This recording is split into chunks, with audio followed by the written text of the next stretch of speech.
مسجد اقصی پر جو اسرائیلیوں نے قبضہ کیا ہے نا، اسرائیلیوں کو بھی بہت مہنگا پڑ گیا ہے۔ ہم جس مقام کی بات کر رہے ہیں، انبیاء نے وہاں پہ سجدے کیے۔ جس جگہ سے رسول اللہ صلی اللہ علیہ وآلہ وسلم معراج پر تشریف لے گئے، اس مقدس سرزمین پر جب اسرائیلی فوج نے ظلم کے قدم رکھے، نمازیوں پر گولیاں برسائیں، بچوں کو گرفتار کیا اور مسجد کے در و دیوار کو گولیوں سے چھلنی کیا، تو اس وقت شاید زمین نے چپ چاپ سب کچھ دیکھ لیا ہو، لیکن آسمان خاموش نہ رہا۔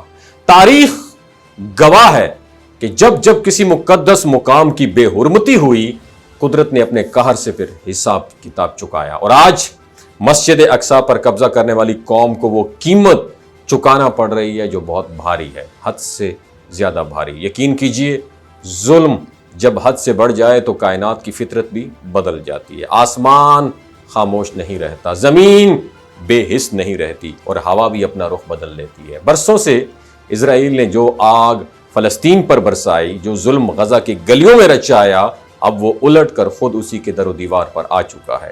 وہی گولہ بارود جو بے گناہ بچوں کے جسموں کو چھلنی کرتا تھا، اب قدرت کی شکل میں اسرائیلی شہریوں پر برس رہا ہے، اور یہ ایک شروعات ہے۔ کبھی شمالی اسرائیل کی سرحدوں پر جنگلوں میں آگ لگی تو کبھی پورے شہر دھوئیں سے بھر گئے۔ لوگوں نے سمجھا یہ اتفاق ہے، لیکن قدرت نے جب دوسری اسٹرائک ضرب لگائی تو سیلاب کی صورت میں اسرائیل کو بہا لے گئی۔ سڑکیں دریا بن گئیں، گاڑیاں کاغذ کی کشتیوں کی طرح بہنے لگیں، اور جنہوں نے دوسروں کی بستیاں اجاڑیں وہ خود اپنے گھروں سے بے دخل ہونے لگ گئے۔ اور اب وہی آگ جو کبھی دو پہاڑوں کو گھیرے ہوئے تھی، اب ناصرت اور جو ان کا یافان شہر ہے، ناصر یافان ناصر ہے، یہ ان جیسے شہروں کے دروازوں پر بھی نوک کر رہی ہے۔ اور پہلے آگ نے اسرائیل کو گھیرا، پھر سیلاب نے اسرائیل کو ڈبویا، اور اب وہی گھروں تک جا پہنچی ہے۔ یہ کوئی اتفاق تھوڑی ہے، یہ میرے اللہ کی طرف سے ایک وارننگ ہے، ایک ان کو ڈرانے کے لیے ایک دھمکی ہے کہ یہ عدالتی نوٹس ہے، قدرت کی عدالت کا ایک نوٹس ہے۔ اور شمالی اسرائیل کے علاقے ناصرت اور اس کے سراؤنڈنگ میں اچانک ایسی آگ بھڑکی کہ گاؤں، کھیت، فارم ہاؤسز، حتیٰ کہ رہائشی بستیاں تک، ان سب کو اس نے لپیٹ میں لے لیا۔ آسمان پر دھوئیں کی تہیں چھا گئی، شعلے آسمان سے باتیں کرنے لگے، اور پورے علاقے میں قیامت کا سماں پیدا ہو گیا، اور فائر بریگیڈ کی گاڑیاں، فضائی جہاز، پولیس اور ایمرجنسی اہلکار سب دوڑ پڑے۔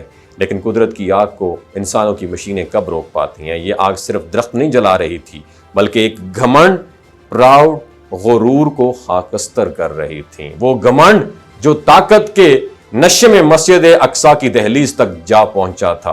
جس قوم نے مقدس مقامات کی بے حرمتی کی، جو بچوں کی چیخوں کو گولیوں سے دبانے کی کوشش کرتی رہی، آج ان کے اپنے بچے آگ سے بھاگتے پھر رہے تھے۔ جو ماں کل فلسطین کی مٹی میں بیٹے دفناتی تھی، آج اسرائیل کی مائیں لرزتے ہوئے ہاتھوں سے دروازے بند کر رہی تھیں۔ یہ آگ کسی انسان کی لگائی ہوئی نہیں تھی میری جان، یہ وہ آگ ہے جو مظلوم کی آہ سے بھڑکتی ہے۔ یہ وہ شعلہ ہے جو اس وقت جنم لیتا ہے جب آسمان پر بے گناہوں کی چیخیں گونجتی ہیں۔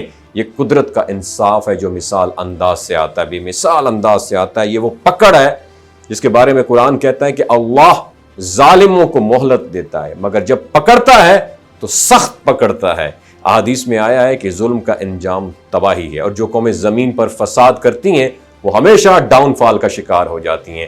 نبی کریم صلی اللہ علیہ وآلہ وسلم نے فرمایا، جب تم دیکھو کہ زمین میں ظلم عام ہو چکا ہے تو سمجھ لو اللہ کا عذاب بہت قریب ہے۔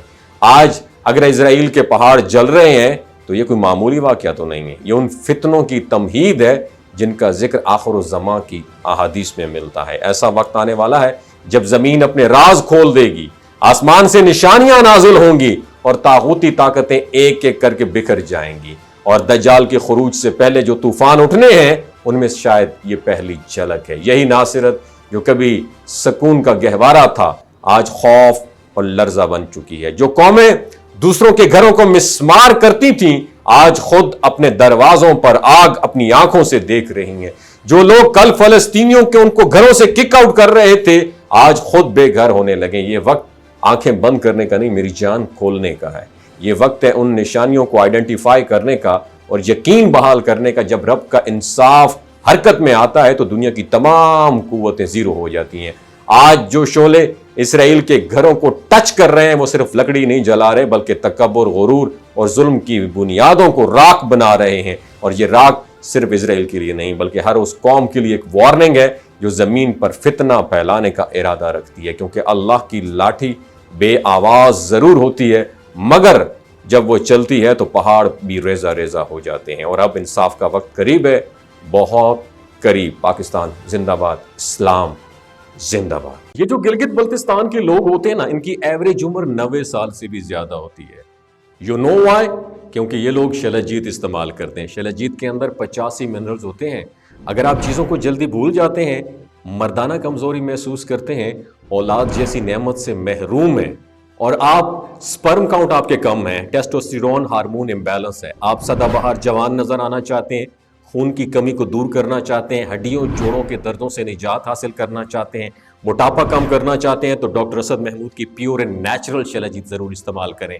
ایک بات آپ نے دماغ کی کھڑکیوں کو کھول کے اپنی سننی ہے, ہمیشہ آرگینک اور قدرتی چیزوں کا استعمال کریں. کیمیکل والے فوڈ سپلیمنٹ خدا رہا استعمال نہیں کرنے. اگر آپ ڈاکٹر اسد محمود کی پیور اینڈ نیچرل شلجیت کو آرڈر کرنا چاہتے ہیں, نیچے دیے گئے نمبر پر واٹس ایپ کریں.